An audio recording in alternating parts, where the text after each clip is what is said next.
welcome to The Spawn Chunks, episode number 283 for Monday, February 5th, 2024. This is a podcast all about Minecraft, available across all major podcast platforms, including YouTube. And if you're enjoying the show, consider subscribing wherever you're listening to this. My name is Johnny, but the internet knows me as Pixel Riffs, and joining me, as always, is a hearty loaf of Joel Duggan. Hi, Joel. At the rate that I'm eating my own bread, I'm going to have to make sure I don't turn into a hearty loaf. Well, you are what you eat, as they say. More gym appointments coming up this week to make sure I can work off the bread. But if you want to see what's been baking in Pixel Riff's streams, then you should listen to the Render Distance where he talks about Enshrouded, which is a new game that he's been playing with some friends. More of that later coming up on Twitch. But the Render Distance is the extended version of the podcast. We record extra audio every week for our patrons. You can get it at patreon.com/thespawnchunks.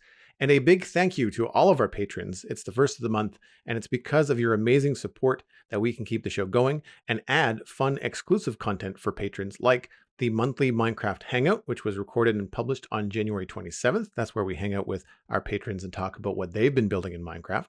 The February Hangout will be later this month, usually recorded on a Saturday. Our quarterly podcast Hangout was recorded on February 3rd and is available for patrons now on our Patreon page and the patron-only RSS feed. That's where Johnny and I sit down and talk about the facts, the figures, the download metrics, YouTube subscriptions, that kind of stuff, the behind the scenes, the under the hood about the podcast. So if you're curious about that, you can check that out at patreon.com/thespawnchunks. We've already been spending the render distance talking about what I've been building in Enshrouded, so I think it's fair play that we now start with you talking about what you've been building in Minecraft this week. So last week, I put the bell tower on top of the north gate in West Hill, and I, in the process of doing that, noticed a few things that were missing from the roof. And I don't have a really good before picture, but I can share a little bit here in the Discord. Essentially, there was kind of a different roof shape on the front, the north face of the gate, versus the south, which was just flat. Because I don't think at the time that I built it, I had any idea what was going to happen on the south side of it. Like I didn't know where the road was going, nothing. Because when this gate was built, it was just the gate and part of a wall, and there was nothing behind it. So I went back and I just copied the roof shape on the front and put it to the back. And also went through and dotted some texture in the roof because the roof was just plain dark oak planks everywhere. And it didn't need much because it's not a super big build. There wasn't a lot of room for texture before it started to look like a checkerboard.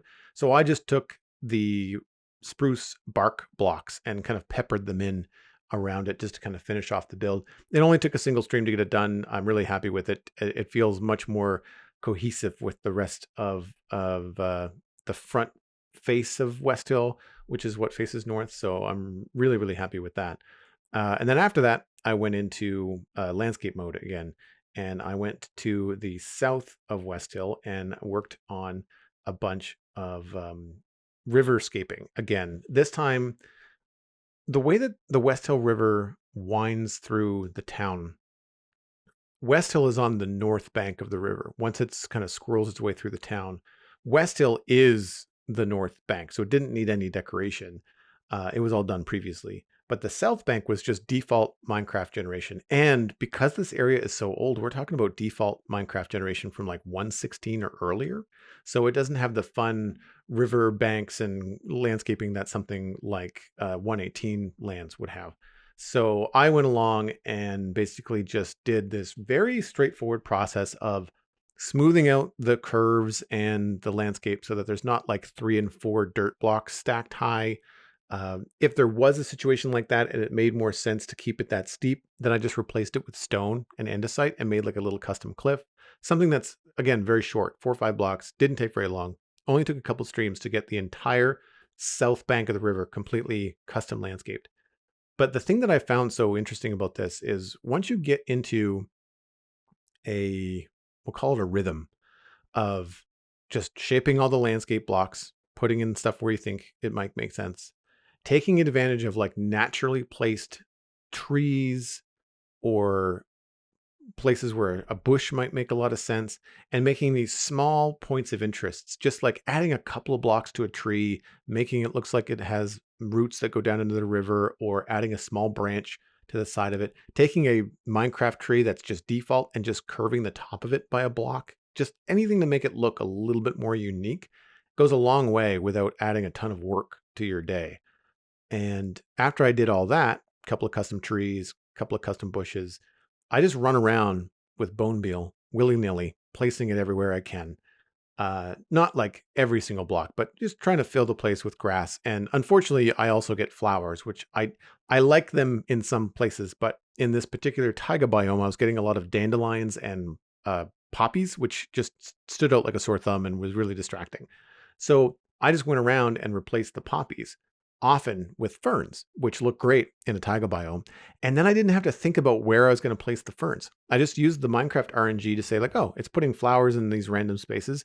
I'm just going to replace those random placements with ferns, because one of the things I struggle with when I do landscaping work like this is like you try to not make a pattern and then your human brain makes a pattern. Yeah. And then you back up and you go, that looks like a checkerboard, or that looks like, a straight line, and I need to, fix it. And this way I found that I still had to tweak some things, but it was a lot less fixing and a lot less removal of the grid, and getting it to look more natural.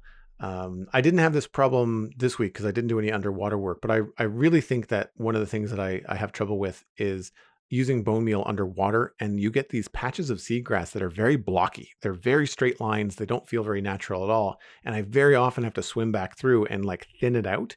And that's what I had to do with the grass here. We're getting in a lot of tall grass. There was a lot of heavy bunches of grass. I just kind of run around, thin it out. And all of a sudden it was done. Like I had to drop in a couple of bushes and that was it. And I really feel like it came together nicely. And because of the steepness of the bank, you can't see beyond the 4 or 5 blocks up and then the first row of trees. So like the rest of the taiga biome that's there is just default taiga biome.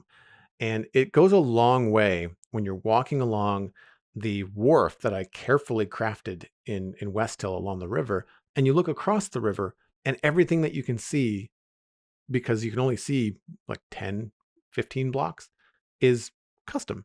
And it makes everything feel like it's in this nice little world. You don't feel like, well, there's where my build ends. I can see where I stopped working.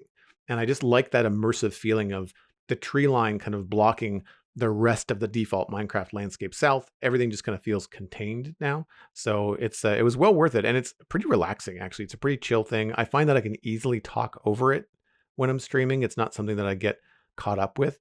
So it was a lot of fun. It's one of those situations where less is more, when you've got the natural terrain that you can work with already, and you can put in little boulders and cliff walls and stuff that doesn't naturally generate, so it looks like your hand has touched every part of it, but realistically it's really just been a bit of a distribution of bone meal, a few extra materials here and there, some path blocks like you say, and yeah, I think it looks really solid. It's the kind of thing that if you're only going to see up to wherever the horizon is, right, and the tree line can cut that off, then it makes perfect sense for it to feel contained and part of the build.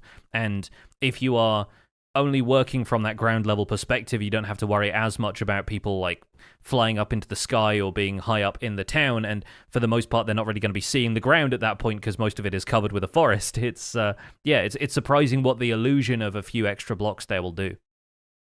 And most of the time, as far as the blocks go, it's subtractive. Like you're usually removing grass blocks. You're usually shaving down the landscape because it's too chunky. Like Minecraft has made it too odd, and there's too many dirt face sides showing. And I actually used a couple of data pack things to my advantage. And because it is a taiga biome and you have that heavy brown and that nice minty green grass, I was using my coarse dirt slab, just kind of like randomly throwing them on the hillside to kind of make it look like dirt collapsing out from underneath grass and stuff like that. And it looked more intentional than like 2 dirt blocks and a grass block on top. And I found that was really effective. Same thing with grabbing a couple of vines. Now that we have the ability on the server and we have this turned off to stop vine growth, like it'll grow if you hit it with bone meal, but you can't, it won't just grow everywhere on its own. And so you can use that to control different faces of blocks that you want to cover up with a vine to make it look more green. Stuff like that was really, really helpful. Yeah, it's looking good. Thank you. So what have you been up to? I have been on more of a villager trading kick lately. I took a pause from the floating island project. It's not quite done. Still have to work on the back of the terrain, still have to work on some of the underside of the terrain, but I thought for some of that it was going to be helpful for me to have stonemasons trading me the dripstone blocks so that I didn't have to craft those myself, and so that I didn't have to go mining specifically for those and then have to keep going back to the same area every time I needed more. And so I thought, well, it's probably time to do a villager trading hall. I had planned to have one in the top floor of my storage room anyway. Convenient place for them, considering I'm just going to put all of those supplies in the storage chests below, and I have tons of room in that area, in the roof space. So I've started a second floor, and I've now got a series of trading booths for a variety of the useful professions. It's going to be farmers, stonemasons, clerics, librarians are the four kind of main arms of it, where it's kind of a plus shape. And then on the corners in between those, I have the blacksmith professions on 3 corners, and then 1 corner that's just the remaining, I think, 6 professions that are left, because I'm not going to use a leatherworker nearly at all. Same with a shepherd. The Fletcher, I've sort of transitioned away from trading sticks for emeralds because of getting, a melon and pumpkin farm that's going to help with all of the farmers around, and there's bits and pieces of other stuff I can do to keep the emerald supply coming in. So I've just been trading up with some of those, making sure that I can get quartz trades out of all of the stonemasons and get the enchanted books I want out of the librarians.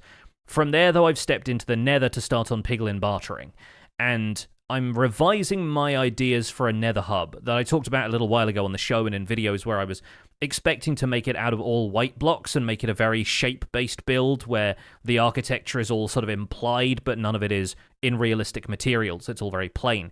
And I did a few build tests for this that I just wasn't happy with, and it's because Nether lighting isn't really compatible with the all-white block palette in the ways that I had in mind. When I was looking at the examples from Nier Automata, the game that sort of inspired it in the first place, a lot of the lighting in there is controlled. The sky is pure white, and the lighting is coming from above and casting shadows into the space, whereas all of the lighting in the Nether would have to come from individual light sources. And it's difficult to hide those because there are no pure white light sources, so I'd have to use either light sources concealed in specific ways, or I'd have to use sea lanterns or something that felt like it was light enough but would still inject a bit of color into the scene. And I didn't want to have the entire area carpeted with white carpet so I could hide lighting in the floor. Plus, as you get further up in the build, obviously the lighting falls off, it decays, and so you're not going to get an even lighting of the entire structure to the point where it would look any good. So I decided instead what I'm planning on doing is almost like a scale model of my storage room, but in the Nether, and instead of villagers on the top floor, it's piglins. And so the piglin bartering setup is in the same formation, but just a smaller version of that, and it all feeds down into a storage below that's going to sort the 18 or so things you get from piglin bartering. So it's sort of taking the same concept and miniaturizing it, which makes sense for the Nether, because the Nether has a 1:8 scale thing going on with the overworld, and also doing almost like a dark world color palette swap on my storage building is going to mean I can use a lot of the same shapes, so I have to do less planning, but it's going to go more into thinking about what type of materials work best for the environment of the Nether. And from there, it can extend outwards into tunnels that will eventually become a proper Nether hub. So I kind of like the idea of stepping through a portal in my storage room and arriving in a similar structure, but one that you can immediately tell is more Nether themed. And super convenient too. We've got a big Nether hub, decorative Nether hub on the Citadel, but anything useful has to be off of that. So there's a Nether hub workroom that just exists out of necessity, where there's a smelter and storage and all that kind of stuff. And big decorative Nether hubs are great, but to have a single player Nether hub that basically lands you directly where you want to be, which is where you're going to need all your storage for things to start off with anything. And that's a really cool idea. Yeah, I'm looking forward to a couple of things. First of all, getting the series to the point where I feel comfortable building a gold farm, that it doesn't feel like too big of a jump in tech progression, so that way the bartering setup can feel a little bit more natural. And also, once the crafter is implemented, having that gold farm automatically craft gold ingots for me and allow those to be fed into the piglin bartering setup more effectively, I think a combination of that is going to make it a really interesting place to come back to and work on almost like a Nether factory build around the Nether hub. But that's going to wait for later. And I was, a while ago, scouting out areas in my Nether cavern where I could build the gold farm inside the Nether instead of having to go up onto the Nether roof. The Nether roof will naturally feature in the series at some stage because it is a feature, quote unquote, that people on Java Edition use quite frequently. So it helps in the tutorial format of the show to kind of introduce that concept eventually. But I don't want to rely on it too heavily for just easy shortcuts to farms. Like, I like the idea of doing what you've done and building your gold farm in the Nether cavern itself, and maybe putting in a little extra effort, but still having something that feels like it fits inside the environment instead of breaking the rules and going out of bounds for it. Yeah, I find when stuff like that happens, it often feels a little bit too like creative mode. Like it starts to feel like I've never liked the idea of, even in creative mode, I don't play in the void. Like I tend to play in like a regular Minecraft world just in creative mode, as opposed to like the flat world or a super void.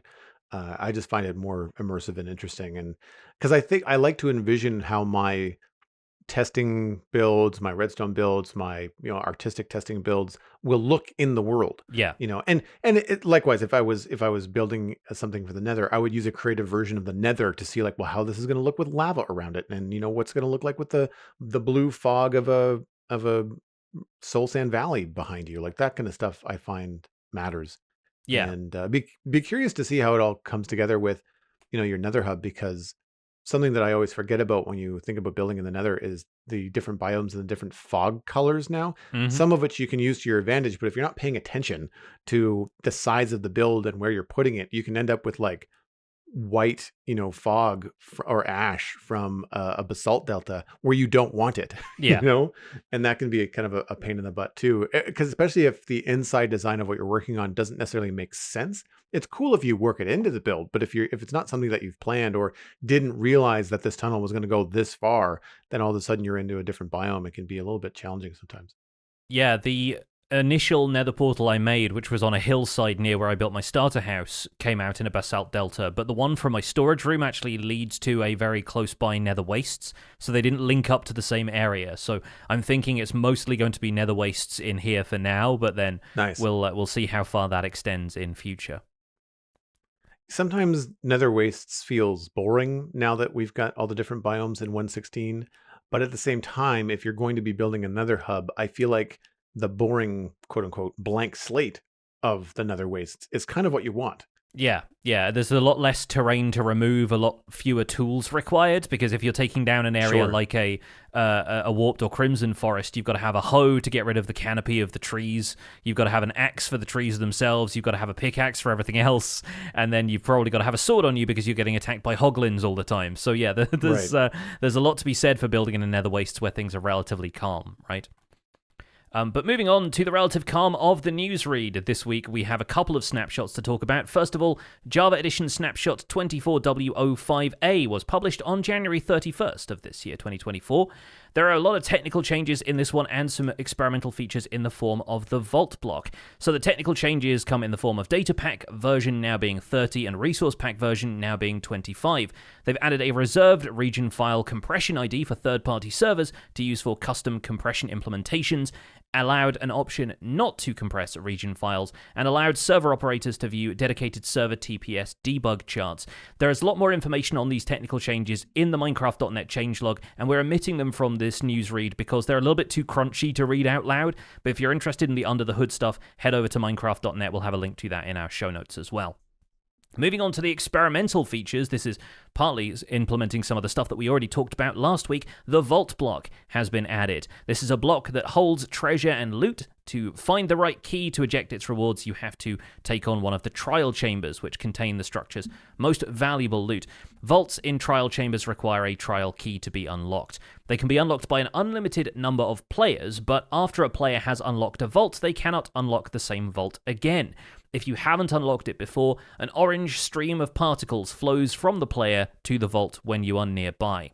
It has a keyhole that will be open or closed depending on players nearby. If any nearby player has not unlocked the vault, then the keyhole becomes open. If all nearby players have unlocked the vault, the keyhole closes up. Within the vault's cage, sort of similar to a spawner, it will cycle through and display items which are possible to eject from its loot table. The rewards it ejects are randomized from the loot table each time it is unlocked. It cannot be crafted or obtained in survival, does not drop anything when mined, is explosion resistant, and cannot be moved. Vaults currently reuse the same loot table that reward chests previously used in the trial chambers, but once again, this loot table is temporary and will be completely revised as development continues. In addition, the trial key texture has been updated to reflect new Vault visuals, and the Vault has a variety of NBT elements which can be configured for custom content. So good news for map makers, you have access to a loot table field, which adjusts the loot table that will be ejected upon being unlocked. Activation range, which is the range any player who hasn't unlocked the vault must be within for it to open its keyhole. That defaults to 4 blocks. The deactivation range, from which all viable players must be outside of for the vault to close up the keyhole, is 4.5 blocks. And the key item can be changed. So an item stack that is required to unlock the vault is the key item. NBT and stack count is used for comparison, and the default value is Minecraft:trial key, but you can change that. So if you wanted to have a vault unlocked by a completely different item, it's possible to adjust those parameters if you want to. There's also an override loot table to display option. So an optional loot table can be used to display different items inside the cage instead of just pulling them from the actual loot table that you've given the vault. Snapshot 24W05B was released the following day on February 1st. There was just a couple of fixes, including a crash fix. The technical changes include potion effect amplifiers are now restricted between 0 and 127. The bug fixes include the effect amplifier being read and written as byte from NBT, despite being stored as an integer. That has now been fixed, along with a game crash when saving an entity's effect above 127. The only other bug is chainmail armor textures were broken due to armor material renaming. Those have all been fixed up in the B snapshot this week. So the vault block is obviously still a work in progress, and we touched last week in our main discussion about the loot table and what possibly could be coming from the vault block. This seems to be focused right now on what it feels like to interact with the vault block and how that is communicated to the player. And a few takeaways for me were that the orange particles that indicate that the vault block has not been looted by the player, I feel like they need to be way more obvious. They're not even as clear as the subtle particles around a ender chest. So I feel like if they make that more obvious, it'll help players that are looking into looting these vaults be like, I already got that one, or I haven't gotten that one, because I can see the particles happening around it. I know that the little skull face will open up, like the mouth kind of opens up when you get near it, but that's within 4.5 blocks. I want to know whether I've looted a thing from across the trial chamber or not. You know, I feel like to really make it clear, you know, like they've used color, orange, they've used some particles and some animation. That's also good. But I feel like they need to do something with the actual texture of the vault block. I feel like it should be somehow very clear from a distance, like it's got orange corners, or it has a certain glow or something where you can just look at it and go, that is an unlooted vault. And then the dark one next to it, or the one that appears to be, you know, inanimate or whatever, is something that I have already looted. Or, you know, because if this is something that happens a lot on multiplayer servers, or if people are covering vast, you know, swaths of land, then it's going to be hard to remember which vault am I in, like where am I in the world, have I been here before? That kind of thing I think would be important. So I feel like clarifying the interface and the visual feedback that you get in the game would be something good for me. They mentioned that you can see the potential loot item spinning around inside the vault block, similar to how you see like a zombie or a skeleton inside of a spawner to indicate what kind of a spawner it is. But because of the density of the cage in the vault block, it's kind of hard to see what's inside. Now, the only thing we've seen spinning around inside have been default items like, you know, armor and swords and stuff like that. So which we know are changing. And we don't know whether it's changing to existing stuff in Minecraft or whether it's going to go to something brand new. Either way, I found it kind of hard to see what was spinning around inside. You basically had to be right up on top of it to figure out what was going on. And maybe that's intentional. Like maybe they don't want you to look at that from far away and go like, meh, I don't really want that one. Maybe they want you to engage with it, engage with the traps, engage with the challenges of the trial chamber to get close enough to even see what it is before you get to loot it. So those are some of the feedback things that I have in terms of the visual. And I think I understand this, and please feel free to correct me if I'm wrong, if you've got beyond this. But from what I can tell, vault blocks are breakable if you want to remove them. they don't drop themselves. You can't move them, but if you don't want them there anymore, you can destroy them, and it just takes a really long time. It's not like Bedrock where you just can't move it at all. Yeah. I'm unsure how long it takes to remove the vault blocks. I'm assuming it's going to be a long time because they don't want people doing it by accident.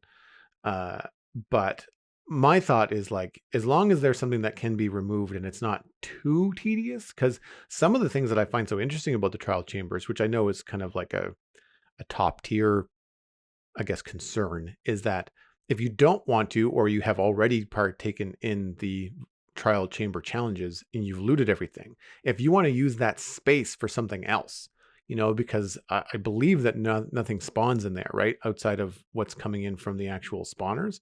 So if you wanted to use that space as a base, if you wanted to mine out all the copper, and if these trial vaults were still kind of hovering in space, as it were, it would be a real pain to try to build around them. Especially if you had like a creative vision where they were getting in the way. So hopefully it's not a terrible long time to remove them. Like I'm thinking about when you try to remove something like the obsidian towers in the end and how long that takes. I mean, it looks cool when it's done, but it takes an eon. And I'm hoping it's not quite that long, because I feel like it's a pretty straightforward block to identify and decide, do I want to destroy that or not, right? Yeah, if it's anything like trial spawners, from what I'm reading on the Minecraft wiki, and this may just be incomplete information, but I think it actually applies to trial spawners and presumably vaults as well.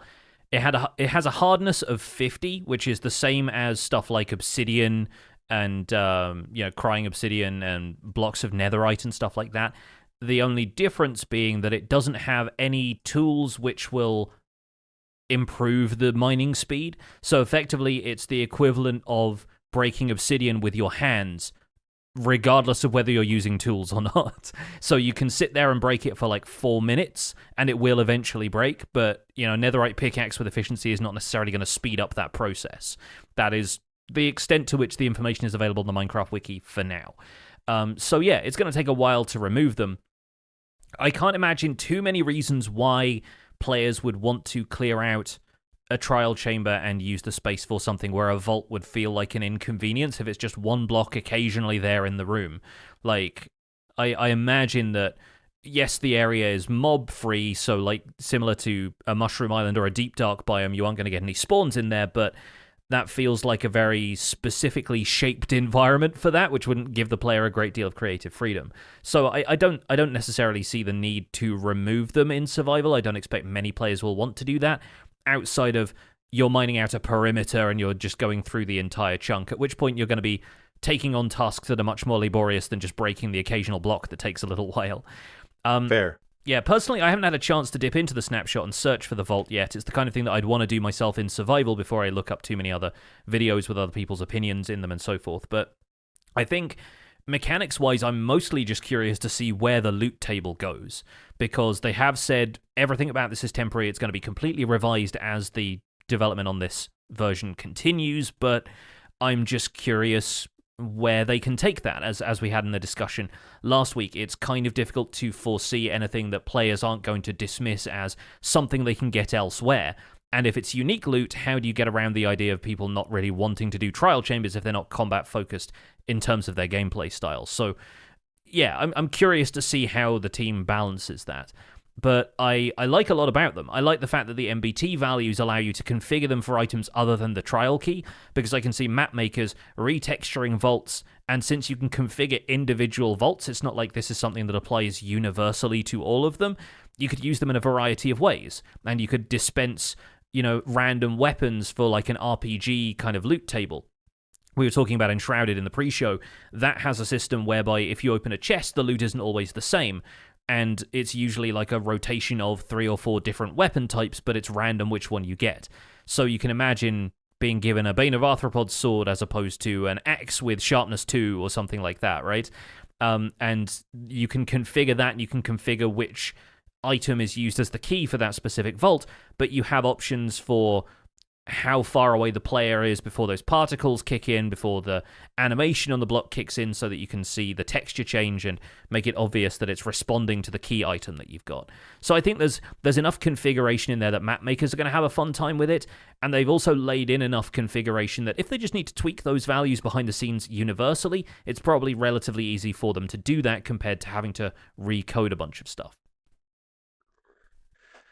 This is sort of a poking the bear comment, so it's not necessarily my opinion. But do we think the vault is in the game a little bit too early in the snapshot, where they don't have the loot tables not locked down? Do you think they've revealed a little bit too early? Because basically it's like, oh, here's a cool new thing, but it's all speculation at this point, outside of like the technical NBT data. Yeah, I think it might be a little too early if they don't have an idea of what's going in it yet. But I wonder if they do have an idea of what's going in it yet, they're waiting to implement that, and they just wanted to get players' initial feedback on the feature itself and get that part locked down before they worry about what it's going to deliver.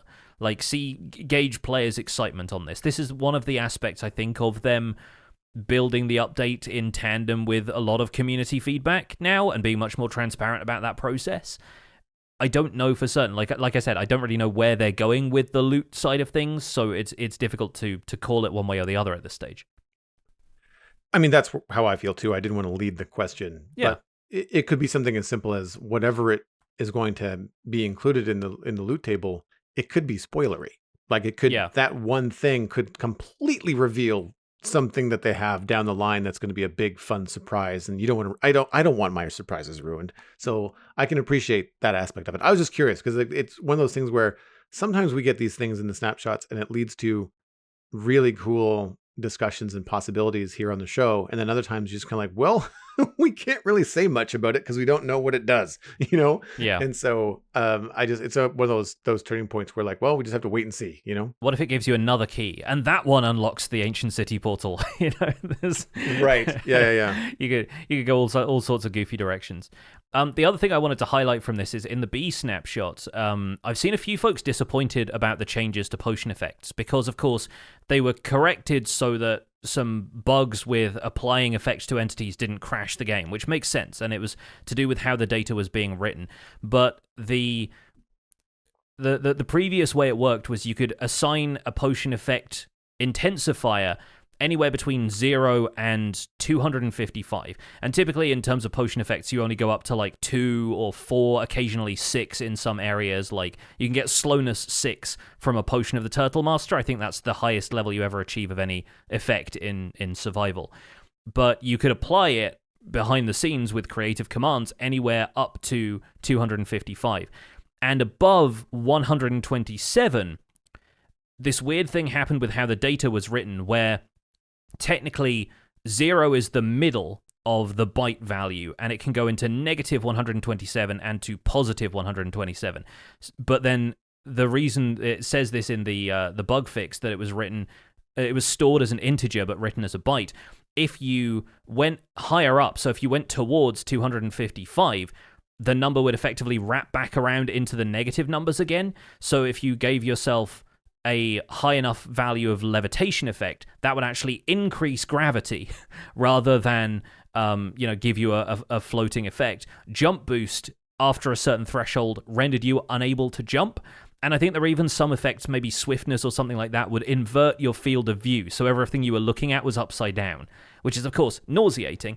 But these were the kind of things that players enjoy as odd quirks of the game. I don't know if they're necessarily used in a great deal of like map-making situations or, we're really part of creative play beyond just the novelty value of them. But I have seen people think, well, it feels weird that stuff has been removed now because we saw it as a feature in that way that a bug becomes a feature when it's been left in the game for too long. So I'm wondering if there's some mileage in the team deliberately implementing effects like that in future, given the community's interest in them. It was obviously a bug that caused crashes, so it's a good thing that the way it used to work has now gone, but I wonder if there is any mileage in them using some sort of invert command to change the way the potions work, or maybe introduce these things as negative potion effects in the same way that they were going to introduce luck and bad luck a while ago, or that they would have things like poison in opposition to regeneration, that kind of thing. These kind of things I often just look at as bugs, and I mean, there's probably a good reason why they're squashed, especially if they're causing crashes as things stack and become problematic. I'm thinking about like if speed potions stacked and you ended up, flying at the speed of snot, then like your world is going to load slow. You're going to fly into things that you didn't know were there. Like there's all kinds of things that could be really problematic, and not fun. Like you die and you lose all your stuff. It's like, well, that's not what I wanted to do. I wanted to fly really fast. I think we've seen that happen when they got boats on blue ice, and there's all these different potion effects that like basically affected the fact that you could get going faster than the world could load in. Yeah. And I mean, that kind of stuff, it's fun to kind of experiment, and it's good that there's a player base that will push the game in that direction, because it does uncover bugs for Mojang to then squash and create a stable, playing experience for everybody, especially when it may not be just one player, but if you're on a server where there's a lot of people and then like 5 or 6 people partake in like super duper slow, no jumping mode, then maybe that causes a problem. Whereas one person, it really doesn't matter.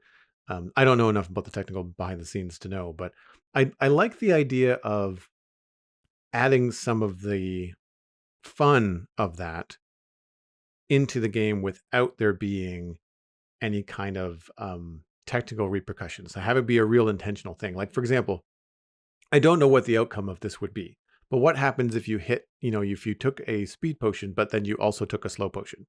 Like, it's not something you'd probably think to do intentionally, but if that had a fun Easter egg where I don't know what it would be, that could be really interesting and fun to explore. It's just like a fun thing to add to the game. But the way that these things have been described, they don't seem all that functionally useful. Yeah. So Yeah. I don't know why they would add them as features later on. Yeah, I think I'm imagining this sort of Willy Wonka's chocolate factory kind of like you start to grow sideways instead of moving forwards and that kind of thing. Like there's some wacky stuff that you can do with it. But yeah, I don't think it really has a great deal of effect on gameplay, especially not in survival. It was only ever really something that was a novelty and creative to begin with. But yeah, just noticed that the community had a couple of things to say about that, and I was wondering if there was any compromise to be found there. So I'm curious to see if anything happens to that effect, or if they decide to just make it a thing of the past. Here's a little brain fart, and I'm curious because I think you played on a server where this was happening. Was it a server where people could get smaller, like they would be shrunk? Yes, which is actually now something you can adjust using commands in vanilla Minecraft, I believe. Like Right. they actually implemented that recently, yeah. Does that lower your POV? Like, does that mean your eyeballs are lower to the ground, or is it just that's how your character model displays? I believe it does, yeah. If it's implemented the way I think it is, I think you do actually adjust your field of view based on your eye height. Like the size Right. of your character model does affect that. Right. So that would be a really interesting and fun implementation of something sort of like what you're describing with these bugs, but instead like of rendering the player kind of like helpless at that point. If you maintain the same jump height, like you could still jump up a block even if you were shorter than a block. It would feel like playing Super Mario. Like you'd be, when you get hit and you do it small again. Yeah. Like I feel like that could be kind of fun, especially if it like increased your speed for a time. It's like living like a baby zombie, trying to figure out what it's like on the other side of the tracks. And I mean, that could be fun momentarily, like unless it's something that you could like turn on and turn off manually.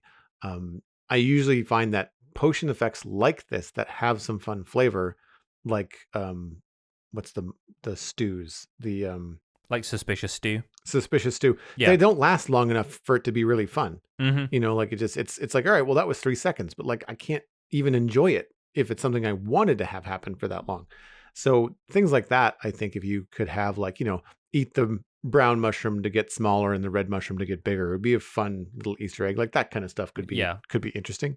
Very Alice in Wonderland. And yeah. Yeah. It could even be something they put on, the awkward potion, the one that's just a nether wart and nothing else, like nothing to actually give it Right. an effect. I sort of wonder if you could add something to that where it randomizes your height between a certain threshold for like a couple of seconds, and then you go back to normal, and it doesn't really have any advantages or disadvantages. You could maybe use it to like cheese your way into some smaller spaces, but you can also crawl and crouch and everything now. So it's Right. it not necessarily something that has a great deal of utility, but would just be a fun little Easter egg to throw in there somewhere.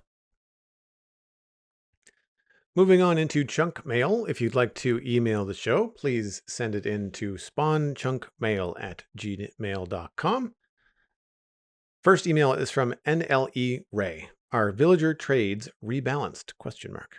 Hey, Pix and Joel. I was recently watching Pix's survival guide episode on villager trading halls and had me thinking, are villager trading halls worth building? I recently built Ian X04's stacking raid farm and immediately had more emeralds and redstone than I would ever need. First, I think that it doesn't make a lot of sense to build up farmers, fletchers, and other villagers that you may sell resources to. These villagers are made obsolete by farms that produce more emeralds than any crop farm you could run. Secondly, it isn't worth buying redstone from clerics because you can get so much from a raid farm. Mojang has also made zombification less useful, along with experimental trading changes potentially all on the way, completely nerfing enchanted books and armor/tool trades.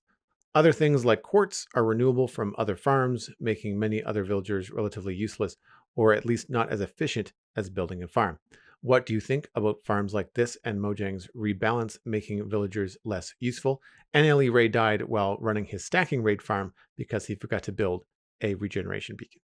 Yeah, well, that's one advantage of villager trading is you don't have to deal with vexes. I think that's part of it, yeah. But so I have a lot of thoughts about this, and naturally, as it being something that I've done recently in the survival guide, I think, largely speaking, this is a matter of play style.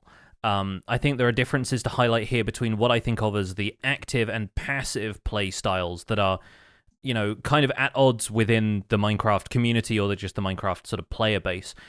Before that, though, I think we have to remember that the villager trading rebalance is based on years of feedback now that villagers are too overpowered, but the team is reluctant to simply remove the trades that some players find overpowered, like the ability to trade full diamond equipment from the blacksmith professions. This is also, not to put too fine a point on this, a cross-platform concern, because raid farms are something I've mostly seen in the Java community. I presume something like that is possible on Bedrock Edition, but it's also not something I see players propagating to the extent that they do in Java. And for Java, it's mostly a technical play thing. You know, typically on a server, one or two people will build these and then they can supply emeralds, redstone, gunpowder, a few of these other useful drops to the community. But I think it highlights a difference between different styles of play. My problem with passive accumulation of resources, like raid farms and, you know, the piglin bartering farms that come up as the example for how to get hold of quartz, is that I don't feel like I'm playing the game anymore. They're very useful at what they do, and in some cases you can sit at them for a day and then you just get all of the resources that you need going forward and you don't have to worry about that step. But the game becoming something I set up and step away from is not something I'm interested in, so I find villager trading a lot more satisfying because I'm actively involved. And I think the other benefit to, say, getting quartz blocks from stonemasons, there's a couple. One is eliminating redundancy, because if I'm getting quartz from piglin bartering, I'm also getting 17 other items that I might not want. If I'm just in it for quartz, if all I need for my build is quartz, I don't want to worry about having been handed blackstone, spectral arrows, soul sand, fire resistance potions, string, all that kind of stuff, right? So if you look at the maths, the Minecraft wiki says that you need, on average, 2.7 gold ingots to get a single piece of nether quartz. And that's not a quartz block, that's one piece of quartz. You need 4 of those to get a full quartz block. And you do get 5 to 12 quartz a pop from piglin bartering, but there's only a 4% chance of you getting quartz and a 96% chance you get something else. So I have to spend roughly 10 gold ingots to get enough quartz for a single block.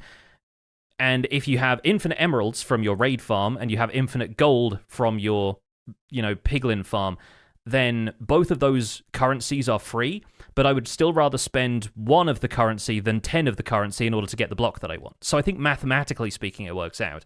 there may be efficiency to consider in one way or the other, and yes, you can sort of AFK at the piglin bartering farm to get as much as you need, but that becomes about how much time you're spending, not the materials that you're spending. So it really depends which measure of efficiency you want to look at.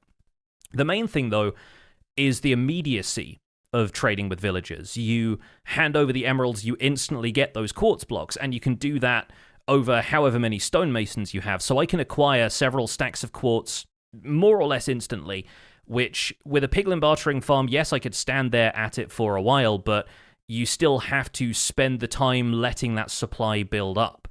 And if you just go to it every so often, then I imagine that there's always going to be quartz there when you go back there. But if there isn't, you still have to spend that time waiting around when the momentum could be with you and you just want to start building with quartz. So I think there are different play styles that really work for each version here. Like if you're happy farming stuff passively a lot of the time in the background, then that's fine. But I like being able to immediately go and acquire resources. This is also why I chop wood so frequently in my worlds, is because when I want to build something with wood, the wood is already there, and I don't have to worry about standing at a farm for an hour or two in order to get hold of it, because I've built up the supply in the background. Personally, I look at villager trading as a stepping stone in a world's tech progression, and it's sort of moving up through the tech progression and moving up through how you acquire resources in sort of the same way that you move up through how you acquire tools. You don't always leap straight to diamond, even though you know that diamond tools are out there. You can go and find them in shipwreck buried chests and that kind of thing. You can go to the Nether and go to a bastion and immediately get netherite stuff. You're not necessarily going to do that immediately because you want a little bit of the stepping stones up through the tech progression. And I find technical players want that out of the way sooner so that they can focus on the farming side of things. You just look at what Doc M has done in the first week of his latest Hermitcraft season, and you can see that, you know, you brush all of that stuff aside. I think it's the kind of thing that's almost like a role play aspect of it, right? It's the same thing that in your case, Joel, like not wanting to wear diamond armor all of the time comes into play, and it's like, you know, it adds to the challenge, it adds to the flavor. It feels a bit more like how you want to play the game. I feel like it's a lot more of a personal thing than just the raw maths involved. I mean, I agree. I think all that's very well said about the math and the time in versus the, you know, reward out and the AFK time in specifically. Yeah. And I agree, like to expand a bit on, you know, preference, I think that comes in here. And some players just don't have the interest, maybe not even the understanding to build large farms that utilize specific game mechanics for large yields. I mean, those stackable raid farms, I've seen them being used. I don't know how they work. I don't know how to build one. I'm sure I could watch a tutorial and copy it. I don't know if I would really necessarily understand it. It would depend on the tutorial, I guess. But it feels to me sort of like the raid members, the bad guys, the mobs are being pulled out of thin air. Yeah. You know, and some players just don't have any interest in that. And some players also just don't have the time. You know, if you're a busy parent and you like Minecraft and you've got soccer practice and hockey practice and your own job plus cooking and everything else, like you might not have the time to dedicate to a build like that. And having a direct line to something like trading with villagers and a crop farm, which you understand and can have, like you said, the immediate results of in the 45 minutes that you get to play the game every other day, you know, like that would matter. Like that comes into play as well. And there's also the RPG experience. Like you said with me, like I don't necessarily wear or don't wear diamond armor because of any kind of RPG. It's more like you said, I want the game to be a little bit harder for me. And, you know, I just don't like the way that it looks. I mean, sure, I could always use a texture pack, but like that kind of stuff is kind of why I don't bother with it. But if you really wanted to have an RPG experience, you know, people would name villagers, people have some fun with it. If you're a content creator, it's a lot more fun to interact with villagers than it is to stand at a farm and do nothing, right? And I think that's more engaging as well. My preference lands somewhere in the middle. I like making redstone farms, but I tend to make versions of farms that yield a moderate output so that there has to be more interaction and there needs to be some sort of, I don't want to say sacrifice, but it doesn't mean that all of a sudden I want for naught. Because if that's the case, I'm admin on the server. I could just command myself in an entire chest full of blocks if that's what I wanted to do. But the act of building the farm, decorating the farm, finding a cool place to put it, finding a place to put it where it makes sense. One of the issues that we've run into on the Citadel actually is that a lot of our community starter farms are in Dartmouth Meadows, and nobody plays there anymore. Yeah. Everybody's kind of moved on to their big areas like Somerville, Avalon, West Hill, and they're all great places, but they're far enough away from the starting village, Dartmouth Meadows, that none of the farms are loaded. So you don't really have the advantage of that anymore. So as I think about my next project, working in like a sci-fi zone, I wanted to think about like, well, what could I do for some flavor for some farms that are always going to be loaded because I'm always going to be working in this area. And then this could be kind of like my area to farm, like my specific, rather than having farms for the server, these could just be large enough for just my needs and see what that might bring in. And a good example is, well, I can't say I'm all that interested in manually trading with villagers because that's how I've done it in the past to get my emeralds. This was long before they made the changes to villagers, and we had to like breed up different villagers, and you had to randomly trade with them and then discard the ones that had the wrong trade, like all that kind of stuff. But I like the idea of building a big carrot farm because it served two purposes, right? We could use the excess to trade with villagers and get some extra emeralds. Why not? But we also needed golden carrots because that was our main food source, with our gold farm on the server. And so it made sense to build the carrot farm. And it made sense to, rather than just have this carrot farm build up a full double chest of carrots and then overflow into garbage, to just keep those carrots being used and trade them with villagers. And if trading with villagers wasn't an option, then the whole thing would just feel like a little overpowered. And that's why I think there's such a focus, in our conversations recently on the show, for using items in multiple different ways, like what they're doing with the armadillo spider eyes, the armadillo and how spiders react. Like they're adding different functions to the game to do the same thing. So people that are interested in a different kind of redstone farm can make a spider farm and use armadillos to move spiders around. And there's a use for spider eyes now, which there really wasn't much of before. I mean, you can use them in potions and things, but there's not a ton of uses for them. And adding one more thing adds more options for players to explore, especially players that have played the game a lot and have started over a lot. It gives them something new to do. And, when you get into things like you mentioned earlier, the Citadel's zombie piglin farm, it's in a lava lake in the Nether, not far above the roof of the Nether, where it would be the most efficient, because it's fast enough. Like I can repair, as long as I'm not down to absolutely nothing on every tool, I can repair my elytra, my pickaxe, and probably one other tool in under 5 minutes. That's my stream break, right? Like if I'm thinking ahead, I go, oh, I've got a break coming up in 10 minutes. I'll walk to the Nether farm because it's a fun walk. It shows off a bit of the server. And then I park myself there, give myself a 5-minute, coffee break. And when I come back, everything's repaired. I don't have to sit there for hours. Like I'm not trying to get 170 levels. Like I'm just trying to get my things repaired so I can keep on building. And I think that's kind of where I like my balance. Like I want something that's cool and efficient and in the game, but doesn't feel like I'm pulling an odd amount of items or an exorbitant amount of items or rewards out of something that took, even if it takes a long time to build, if you get too much stuff from a farm, it feels unbalanced. Yeah. And honestly, like if I was the Minecraft team, I would seriously be looking at nerfing stacking raid farms at this point, just applying like a per chunk cooldown on where raids can take place and how quickly a raid can take place after one has already occurred, because they're fairly exploitative as far as gameplay balance goes. They completely break things, but maybe the team sees them as another achievement from the technical community that should be left in, because what it does is save players time getting to other areas of the game that they prefer to play in. And that's fine, but you have the option to do that.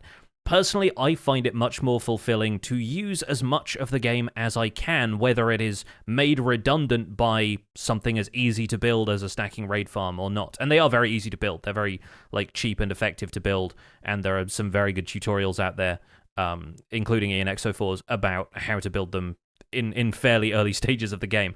But then, if I'm trading with farmers like you, that gives me a reason to build a melon and pumpkin farm, or crop fields which end up as aesthetic farms later. And then, a fully upgraded farmer gives me the option to buy golden carrots so that I don't have to take gold out of the eventual gold farm in order to craft golden carrots. I can also buy cake, which is labor intensive for the player to craft. There are a few different reasons why having them around does still make sense. And the other half of this email, which is, about whether the rebalance is really an effective rebalance, yes, it still has some problems. I understand that some people don't feel like they have the time to go exploring for different villages or want them all to be returned to a central location, and moving villages is frustrating. But honestly, the need for exploration is not a nerf to enchanted books in the way people think it is. Like, mending is mending regardless of how far you have to travel to get it. And the reason people focus on villages in order to get hold of enchanted books is purely for reasons of consistency. It's because they can't get those books consistently out of the enchantment table. And so just knowing where to find those villages and adjusting your expectations that way, you can get to a point where you can trap a single villager in a swamp, trade as many mending books as you can, bring them home, and that's all you need to do. And that's really like the amount of gameplay that you need to do. Or it can be the stepping stone to creating a village of your own, and it gives you interesting ideas. Like, I don't see this as a nerf. I see it as it giving me objectives. And yeah, again, I recognize that that's the perspective of someone who has a lot of time to play Minecraft, but so I suspect do the stacking raid farm crowd. Beyond that, if you've got unlimited emeralds, because the emeralds are so easy to obtain, why even worry about zombification discounts not stacking anymore? You've already beaten that system. Again, it comes down to the maths that I was talking about earlier with, like, I would rather spend 1 emerald on a quartz block than, 10 gold ingots. But the point still stands. It doesn't hugely matter if they've nerfed certain trades, if the discounts are no longer as viable. Besides which, if you're at the raid farm that frequently, you've probably already got Hero of the Village or have very easy access to it, so you're getting even more discounts. So the fact that you built a stacking raid farm actually has synergy with your villager trading hall instead of being in opposition to it. I think it's a use every part of the game thing. Like, you can ignore as much or as little of the game as you want to, but I think they have different and sometimes complementary playstyles if you look at it the right way.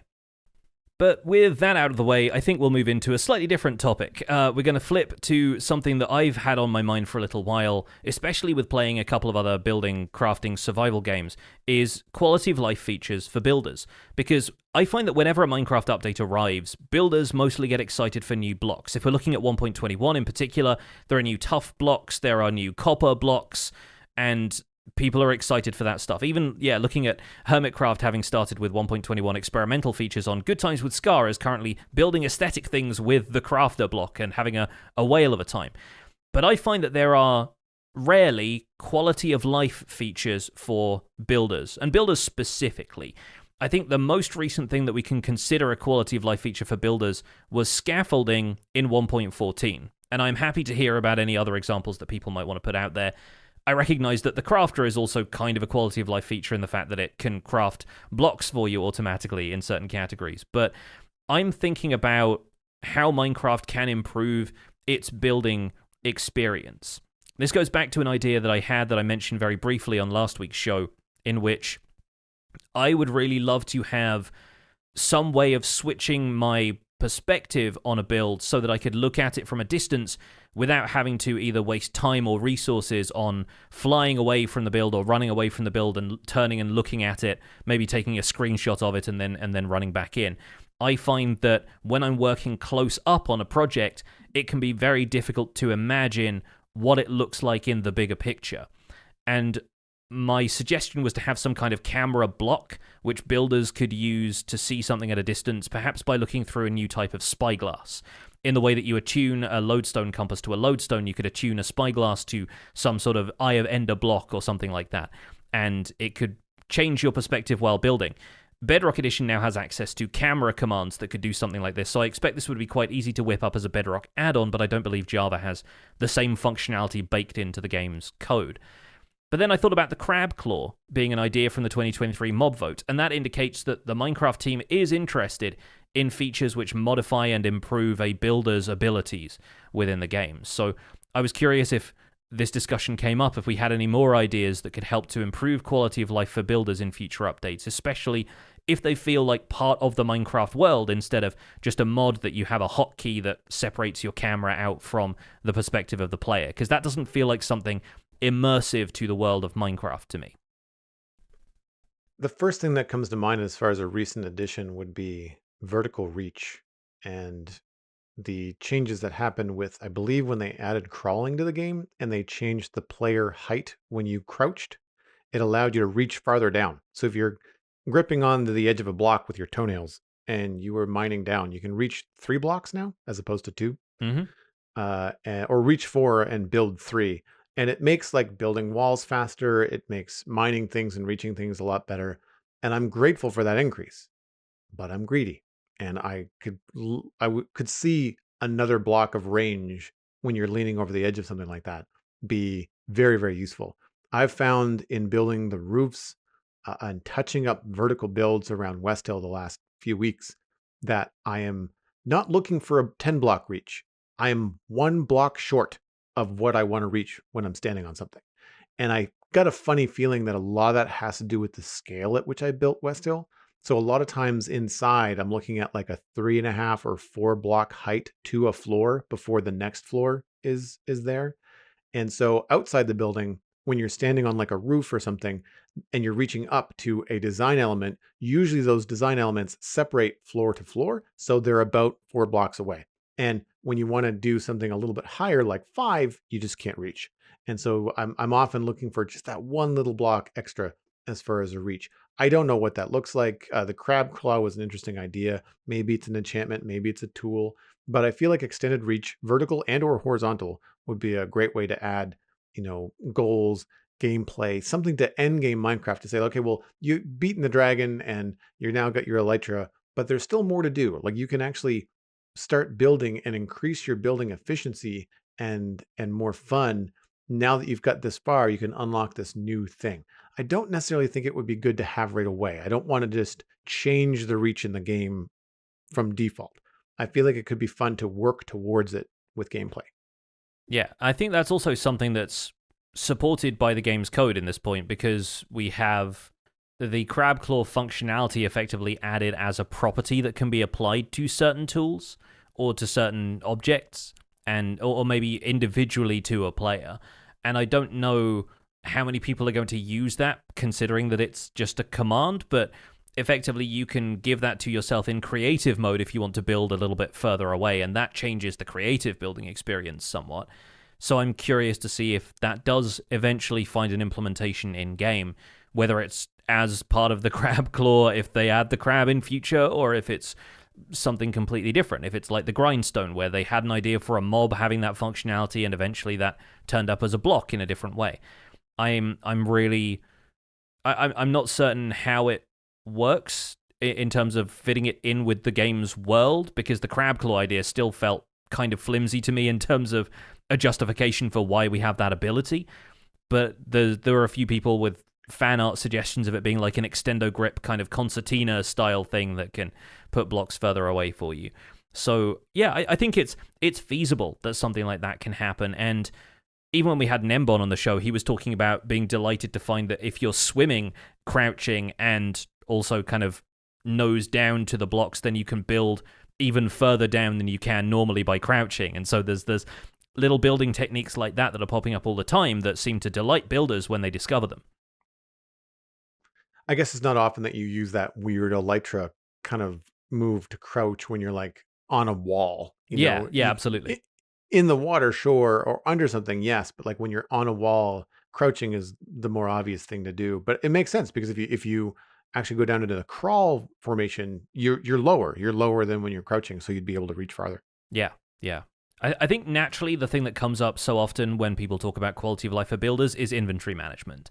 And since this is a conversation that's been had many times, we've had it on the show many times before, there are a lot of different solutions, and I think a lot of granular solutions for individual problems rather than one umbrella solution that's going to work for everybody. So I don't have a huge amount to say on that score that hasn't already been said, but I think to summarize my views, I don't think just increasing inventory size helps. I think smarter inventory is closer to the solution we need. And perhaps that's the ability to group blocks by type or material, which I know is a mod that I think Azuma and the team have worked on in the past, or whether it's switching between rows of your inventory on the fly. Like Enshrouded has 2 hotbars that you just simply switch between by hitting the Alt key. And Alt currently isn't used for anything else in Minecraft, so I was like, oh, that feels weird at first. But then I thought, you know what, if Minecraft had this, I would not complain, because being able to switch between a hotbar of tools and a hotbar of building blocks would certainly allow you to switch between stuff like that while you're working on a build and not feel like you've only got a couple of spaces for building blocks and you can't then work along a wall in a row, placing each of these blocks one after the other and create a pattern. I think there's room for little control tweaks like that to occur, and it's just whether or not they put some kind of progression mechanic into making that available to the player. Does that need to be something that the player earns, or is it something that is available by default? And if it's earned, how is it applied? Is it something you get for unlocking a certain advancement? Is it an accessory that you acquire and have to equip? And how much of that stuff is just tied up in hotkeys for Java Edition players that would be difficult to control on other control surfaces like a tablet or a console controller? I think there's a few potholes potentially on the road to that, but I think it might be a good way of adjusting inventory and being able to switch things on the fly more effectively. The thing that I think about is some of the backpacks, specifically the enchanted backpacks that I have encountered in modded Minecraft. So again, not just expansion, but thinking smarter, because like you, and we've said a lot about, inventory on the show, so I don't want to repeat myself, but one new thing that I would like to see, or specifically experienced this past weekend with my inventory overflowing, was because I had to have so many different tools on me: pickaxe, axe, shears, I had to have a shovel. If you were doing anything in the Nether, you'd also have to have a hoe on you, or if you're using, different blocks like that in the world. So already your hotbar is being eaten up by the need to have all these tools on you. And so when you start to fill up the inventory with other things that you're not using, it's frustrating. I wasn't using the flowers. I didn't necessarily need to keep them. I wasn't using certainly any hay seeds that showed up as I was trimming grass around. I had squids constantly beaching themselves. I've got several stacks of ink. I don't need any more. But I'd be sitting there with, rotten flesh from a zombie I killed, 2 ink sacks, a couple of hay seeds, like all this stuff. And you're just like, I don't need any of this. And I keep on picking it up just because it's in my range. And it would be cool to not pick up some stuff. I don't know how you would do that. I'm not sure how you would achieve ignoring items in the game. Yeah. My guess is that they don't want that to happen because they don't want players to not pick up something that they actually wanted to pick up intentionally. Yeah. So my brain goes to one of the backpacks. I don't remember what it was called, but there was a backpack that you could use in this mod pack where it would basically vacuum up your ore blocks. So anything that was an ore would just get sucked into that backpack. So it wasn't in your inventory. The downside is that you couldn't look into it until you put it down. So like you didn't know how many redstone and iron and copper you picked up. But the cool thing was that anything that was of value that you knew you wanted to keep would be going into that backpack and not in your inventory. So you didn't just run out of room. You couldn't pick up the lapis because your inventory was full of stone. You absolutely could. It would just go straight into the backpack. As long as the backpack wasn't full, you're good. And it was a decent backpack. It was the size of a chest, give or take. Or at least it got to that point when I upgraded it. Like maybe it started off with 5 or 10 slots, but eventually it got up to like 27. Mm-hmm. So, it was big enough that on a mining session, you really could go ham and know that any blocks you're leaving on the ground are just cobblestone. You've not left anything behind. And so that was cool. I have experience with that from Forestry, I think, was a Forge mod that I played on a mod pack a long time ago, where it adds so many additional trees that there was a Forestry backpack that was specifically for saplings and other plants that would hoover up specific categories of items so that your inventory wasn't just clogged with all of the plant life that you were gathering as you were traveling through a heavily forested area. And yeah, I think something like that does make sense. It allows the player to categorize blocks very specific ways. And I think this was proposed as some sort of enchantment for shulker boxes by a few different people. And I think something like that does make sense. But again, it's whether or not you implement a new system for it, whether you enhance an old system for it, and how you train players to understand that this is how that works. And there are going to be a lot of fringe cases in which players don't want it to work that way for a short period of time, and then they do want it to work Right. that way again. So, like, it depends whether or not it is resolving issues with inventory clutter or just moving them to a different inventory that also stays cluttered, and you have multiple things to sort out when you get back home. The bundle was sort of a manual way to try and do this, like throw the odd bits and pieces, the knick-knack creep into your bundle. Mm-hmm. But because the storage in the bundle was so small, like it kind of outlived its usefulness in the first 30 minutes, right? And so, and also you had to do it manually. So you're just constantly kind of like opening up your inventory and like dropping stuff into it. And without the ability to really see what was in it to know like what like whether it was close to full, like that kind of stuff I found it was like a half measure. It didn't quite get there. Yeah, and obviously has the issues for touchscreen players that I think have prevented it from being implemented in vanilla Sure. at all, right? One other thing, though, that I've been thinking about from building in other games, specifically Terraria.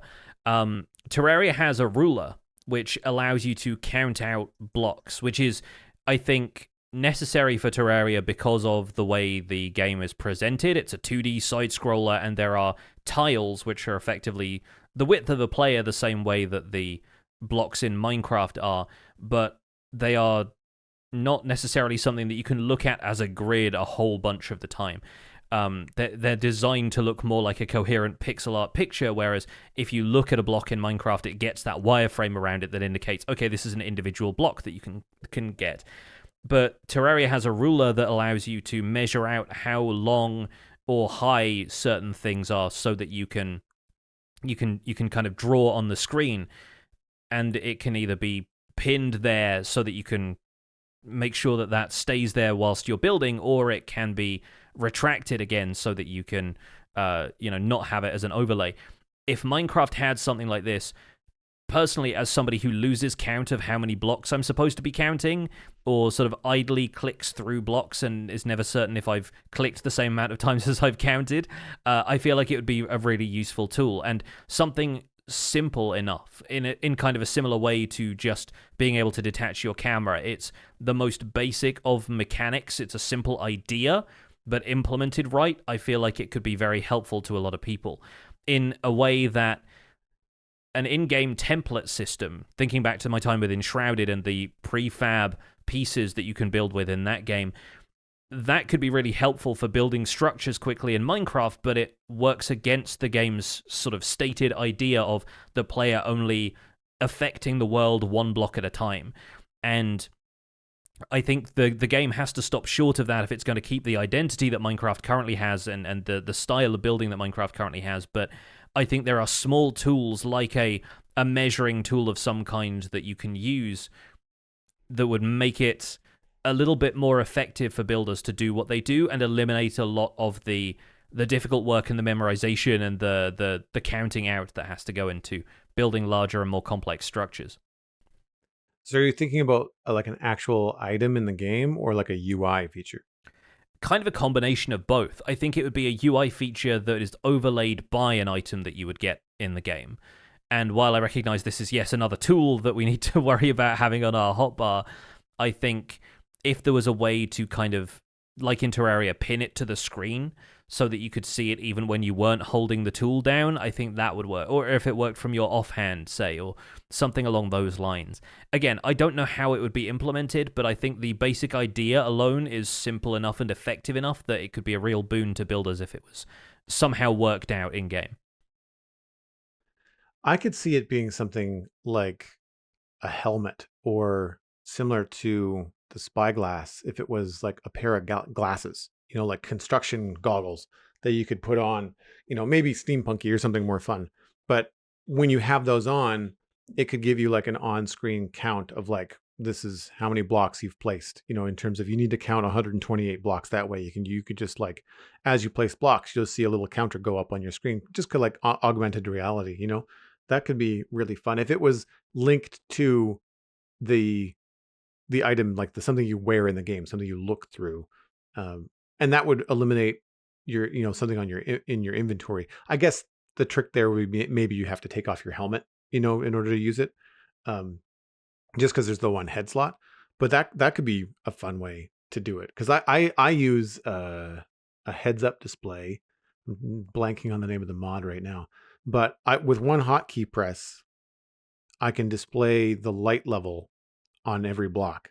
Right, yeah. So I know Mini HUD does that. I'm not sure if that's what you're using. You're right. Yeah, Okay, yeah. that's it. Yeah. Mini HUD does a lot more than that, but that's the main thing I use it for. And it's been incredibly useful in all of the artistic creative builds that I've done around West Hill, where I may want to make sure that there's no spawns. I maybe want something to be like a dark alley, but I don't want it to be at 0. But I can see that it's a 1. And I find in-game lighting, trying to discern between 1 and 3, really hard. Mm-hmm. And so having that number going, like, anything above a 1 or a 1 and above is yellow, I think, or green. And then anything 0 is just red. So you can see it immediately. And it's so much easier than like walking around with your F3 screen on trying to find that stuff. So Yeah. those are the kind of things that I don't mind at all adding those mods to my gameplay, because it makes those kind of builds and that kind of interaction so much better. And now that you're talking about like counting and forgetting the number you've counted, I can't tell you the number of times that I've had to walk around something like the modern city build, where I'm like specifically making sure that every city block is like 32 by 32 or 16 by 16, or like trying to make sure that the roads are the exact same width and everything like that. And it just gets tedious trying to remember, like, I have to count 274 blocks that way. And if I mess up halfway through, I have to start again, And I've actually done it where it's easier to place blocks. Like, it's easier to put the number of blocks in your inventory, and you won't lose count because you only have 274 grass blocks. And when they're out, you've counted correctly. Oh yeah, you know? yeah. And that sometimes is the easiest way when you're dealing with really large builds. Like, it can be really difficult. And I don't know what you could do in game to like have something that would make sense like that. But it's I'm sure a lot of people that do creative builds, specifically those big sculptures and things that are very realistic, and they end up using Minecraft more like pixel art.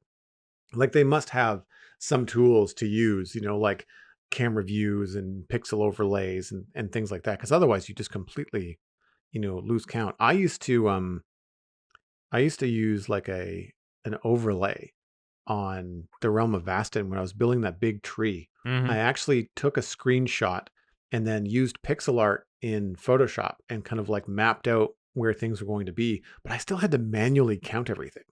And so I had to specifically have a platform that I stood on, and I had a block that I would have to press my player up against before I took the screenshot. And I didn't get so much as to like perfecting the angle of my head, but I basically, like, there was something on the screen like lining the bottom of the screen up with like the top of a fence post or something. And that was like how I knew I was at the exact same angle every time I took an update pick, because it allowed me to kind of keep in touch with what I was doing. But it was very manual and wasn't at all an easy thing to do. Yeah. I should probably start doing what you suggested and just putting that amount of blocks in my hotbar or in my inventory instead of having to worry so much about counting. But it's when I'm doing the theoretical counting before I start placing blocks that I feel like I lose count a lot of the time. But honestly, anything that means that I don't have to use the F3 debug view like more is going to be a good feature in my book, because I do think we rely on that stuff too much, and there is so much extraneous information there that's not coordinates, which is the majority of the time what I'm looking for when I open that F3 screen.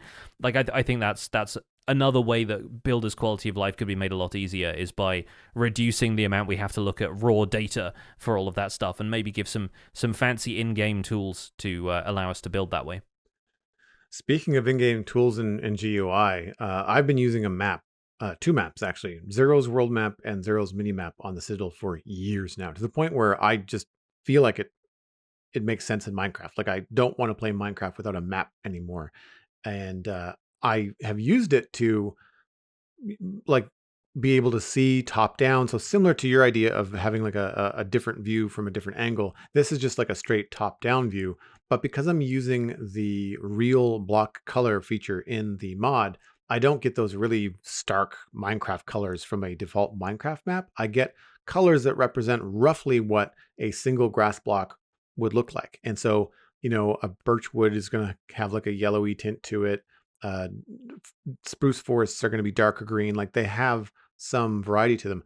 I've found now that I'm even using the map to indicate, oh, I haven't done any work there because it looks really green and boring. It's a very simple, straight up green. Whereas if I go in and I've added bushes, grass, custom flowers or trees or whatever, it starts to look a lot more like a painting, like a lot more like how I would want it to look, like an artistic map in like an RPG game or a tabletop game. And I found that that GUI has really, really helped. And in addition to just the mini map, you also get coordinates and time of day. And it's taken a long time, but I don't bring up the F3 screen anymore for coordinates. I'm just looking at the map. And I absolutely use the time of day. Like at 1800 hours, I am starting to walk towards a bed because at 1832, I can sleep. And that usually means that I'm removing weather. I'm, sleeping through the night to see what I'm doing better. And I mean, like, I get the indication that it's getting dark and hard to see the textures before that.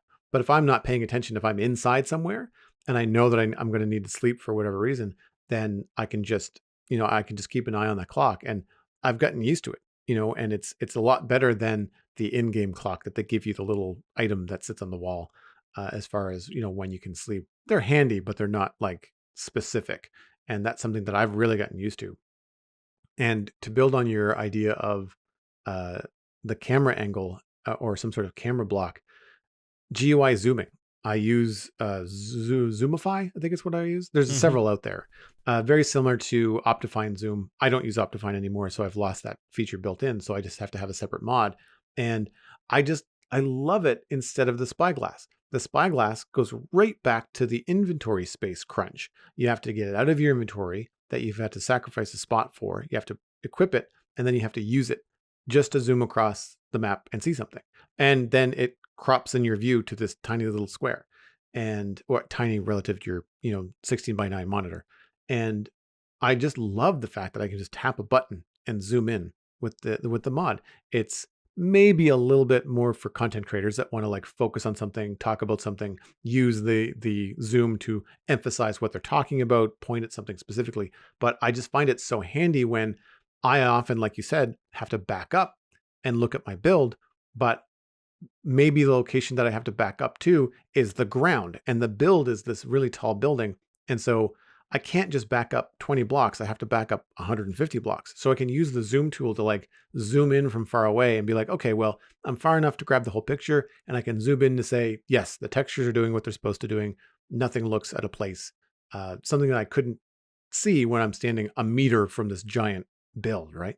And so that I think would be a really cool thing to do. I don't even think it needs any kind of in-game explanation. I think just having a zoom tool, or not a zoom tool, zoom key as part of forward, back, left, and right zoom, like just have it in the game. I don't think it's going to happen because the Spyglass is in there now, but that's something I think would be really good. Maybe Steve's eyes just kind of pop out telescopically instead of in like an old kind of Wile E. Coyote cartoon sort of way. That'd be great. There are a bunch of other ideas floating around out there. We don't have time to discuss them all today, but people can obviously write in, maybe if they have ideas for other stuff that can be added. We've had suggestions from our live chat about being able to realign blocks once they're placed, like glazed terracotta and that kind of stuff. So there are certainly some good ideas floating around out there. Some of them may even be data packs and things like that already. But if you have any more ideas, please do send them in to the usual email address. But that's going to wrap up this episode of The Spawn Chunks.